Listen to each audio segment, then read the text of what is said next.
Assalamualaikum warahmatullahi wabarakatuh. Apa kabarnya anak-anak semua?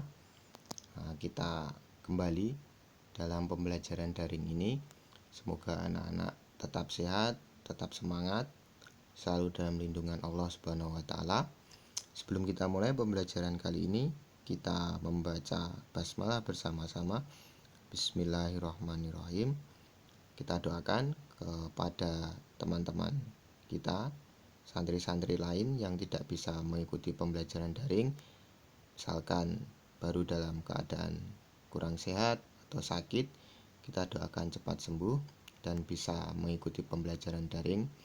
Bagi anak-anak semua, bagi santri yang sedang mengikuti pembelajaran daring, sedang melihat video, tetap tertib, memperhatikan video sampai habis, dan jangan lupa mendownload materi PDF yang sudah saya upload.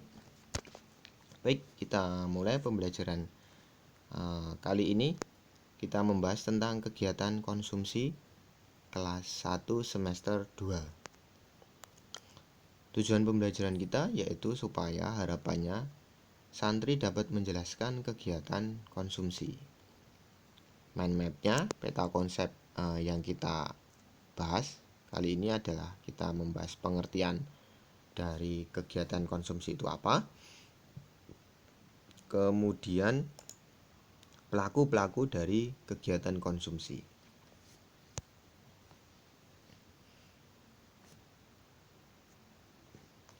Baik.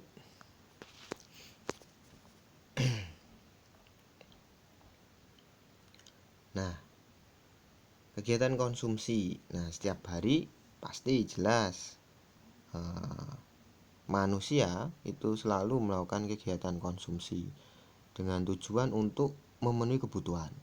Nah, kegiatan yang dilakukan manusia itu tergantung dari tujuan dari masing-masing tiap individu, pasti berbeda-beda.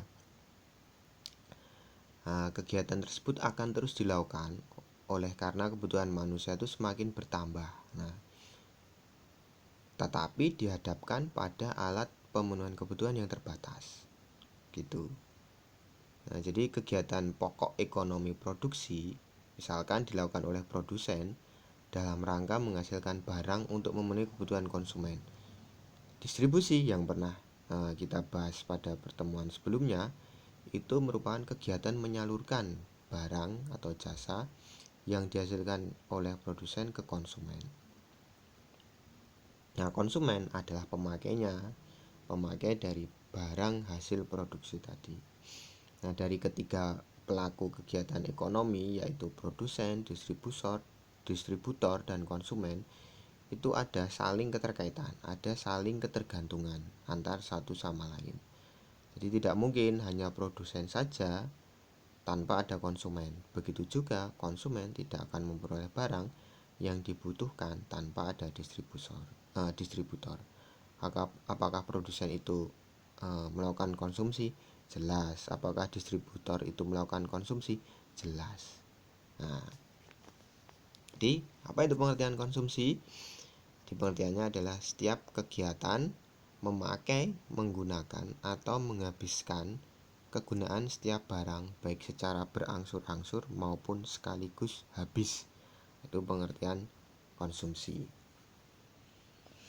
Nah, barang yang dibutuhkan manusia itu sesuai dengan tingkatan usianya, itu beda-beda pasti. Misalkan anak-anak semua baru kelas 1, ya nanti kebutuhannya nanti berbeda dengan kakak-kakak kalian yang sudah kuliah. Nah, kakak kalian sudah kuliah, sudah misalkan diterima di PTN, diterima di UGM, di UI, di UNY, atau di UIN Yogyakarta. Nah, pasti kebutuhannya lebih banyak daripada anak-anak semua yang baru kelas 1. Nah, karena jelas butuh nanti uang bayar kos tiap bulan, makan, laundry, beli buku-buku, beli baju, SPP per semester, dan lain sebagainya. Nah, itu akan lebih banyak. Jadi barang yang dibutuhkan sesuai dengan tingkatan usianya. Nah, kebutuhan dalam satu keluarga juga beda-beda sesuai dengan keinginan tiap masing-masing anggota keluarga. Barang yang digunakan anggota masing-masing keluarga pun juga tidak sama. Misalkan kalian nih laki-laki, pasti berbeda barang kebutuhan yang digunakan oleh kakak kalian yang perempuan, pasti berbeda gitu. Contoh nih, misalkan hal makan. Ada nih contoh sekelompok orang makan. Bagaimana sekelompok orang makan di restoran pada saat jam makan siang. Gitu, pasti berbeda-beda. Makan siang dengan makan paginya beda. Makan pagi misalkan tidak terlalu berat, nasinya sedikit, supaya nanti pada saat bekerja atau saat misalkan nanti sudah mulai masuk madrasah, anak-anak sarapannya nasinya sedikit, biar apa, nggak ngantuk, ya kan, nanti pas pelajaran ngantuk. Nah pas makan siang, wah tenaga sudah mulai habis, sudah mulai lemas, wah makan siang banyak tuh, wah pasti beda-beda tuh gitu. Nah jadi contoh siswa tadi, masing-masing siswa mempergunakan barang disesuaikan dengan keinginan. Nah, santri di madrasah misalkan menggunakan buku, pensil, pulpen, sepatu, seragam nanti, ya kan. Nah, gitu. Jadi ada perbedaan setiap barang yang dikonsumsi tiap masing-masing individu. Nah, tadi produsen, distributor, konsumen itu semuanya melakukan kegiatan konsumsi. Produsen melakukan konsumsi apa? Dalam bentuk membayar gaji pegawai, membeli barang-barang mentah. Nah, itu produsen. Distributor konsumsinya apa? Konsumsinya jelas terkait dengan sarana dan prasarana, membeli alat-alat armada, mobil, truk, motor yang digunakan untuk menyalurkan barang. Membeli apa lagi? Bensin. Nah, jelas. Tuh. Jadi semua pelaku dari kegiatan ekonomi, produsen, distributor, dan konsumen itu melakukan aktivitas konsumsi. Itu ya. Kemudian kita ke pelaku kegiatan konsumsi itu dilakukan oleh siapa saja. Yang pertama yaitu ada rumah tangga keluarga. Tuh. Rumah tangga keluarga, nuclear family atau keluarga inti terdiri dari siapa saja? Ya dari ayah, ibu, dan anak. Nah, itu keluarga inti. Nah, apa pengertian keluarga? Keluarga adalah sekelompok orang yang dipersatukan oleh pertalian darah. Nah, di keluarga ini merupakan sekumpulan orang yang tinggal dalam satu rumah sebagai unit terkecil dalam suatu masyarakat. Gitu. Jadi keluarga itu merupakan kelompok yang sering melakukan kegiatan konsumsi. Nah, beda-beda tuh setiap anggota keluarga dalam mempunyai kebutuhan. Dilihat dari jumlah anggota keluarga, ragamnya itu ya. Contoh kebutuhan anggota keluarga bisa berupa makanan, pakaian, ya kan, sandang, pangan, papan, itu jelas tuh pasti. Rumah tangga keluarga selalu membutuhkan kebutuhan primer, sandang, pangan, papan, pasti. Itu. Nah, sedangkan kebutuhan keluarga, contohnya yang lain adalah bisa listrik, telepon, ya kan, pulsa. Ini sangat penting ini. Gadget, HP, laptop, kemudian paket data. Nah, ini merupakan kebutuhan yang penting bagi seorang santri, seorang pelajar, apalagi di masa pandemi ini. Nah, tingkat konsumsi suatu keluarga itu dapat berbeda-beda dengan keluarga lain. Nah, apa yang membedakan? Faktornya apa?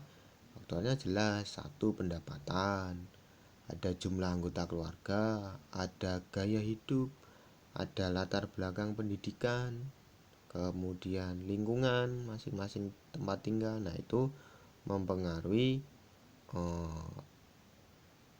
model konsumsi atau preferensi dari konsumsi. Itu tadi pendapatan, jumlah anggota keluarga, gaya hidup, latar belakang pendidikan, dan lingkungan sekitar. Itu yang mempengaruhi. Misalkan contoh nih, orang yang di Yogyakarta misalkan pada daerah Gunung Kidul. Nah, di Gunung Kidul di daerah perbukitan yang susah terakses sarana dan prasarana, daerahnya berbukit. Nah, pasti konsumsinya berbeda dengan masyarakat yang ada di dataran rendah di Yogyakarta, ya kan? Misalkan di sana itu terkenal akan sumber daya ketela, ya ketela pohon, maka ketela pohon itu juga dijadikan sebagai makanan pokok selain beras, ya. Itu akan mempengaruhi kegiatan konsumsi berkaitan dengan tempat tinggal, lingkungan tempat tinggal, kondisi bukan tempat tinggal. Kemudian pendapatan, itu juga jumlah anggota keluarga, jelas semakin banyak jumlah anggota keluarga pasti semakin banyak juga konsumsi beras. Nah, jelas. Nah, begitu. Ada yang mau ditanyakan anak-anak semua? Sedekat ini, jika ada yang mau ditanyakan, anak-anak bisa komen di kolom komentar atau bisa langsung japri saya. Kemudian kegiatan dari rumah tangga perusahaan. Nah, perusahaan itu ya tempat berlangsungnya suatu proses produksi. Nah, pada saat memproduksi barang, perusahaan itu butuh apa itu? Nah, butuhnya jelas bahan baku, tenaga kerja, butuh modal. Nah, pada saat perusahaan ingin menghasilkan barang atau jasa, nah maka perusahaan itu menentukan tuh bahan bakunya itu apa, berapa, kualitasnya seperti apa, kemudian mau pakai mesin yang model apa, terus pakai tenaga manusia enggak, lalu bagaimana nanti menggajinya, nah dan lain sebagainya. Itu masuk ke dalam konsumsi. Begitu. Oke, ada yang mau ditanyakan? Materinya sudah habis, materi yang sangat singkat, semoga bermanfaat. Terima kasih. Kita akhiri. Assalamualaikum warahmatullahi wabarakatuh. Tetap sehat, tetap semangat, tetap menjaga protokoler kesehatan.